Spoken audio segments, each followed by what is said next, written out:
I am the Tofu Golem. Please enjoy the video. Start with the engine warm so mixture behavior is stable. You want realistic idle readings. You check the idle screw location on the carburetor or throttle body, then note its current turns so you can revert.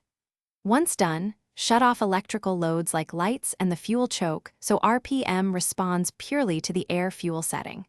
You make this first adjustment small, 1/2 to 1 turn increments, because large moves mask where the problem lies and can make the engine stumble. Now connect a tachometer and watch RPM changes as you work.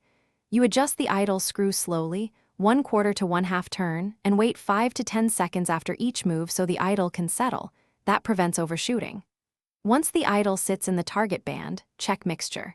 Turn the mixture screw in small steps to find the highest, smoothest idle, which indicates peak combustion efficiency.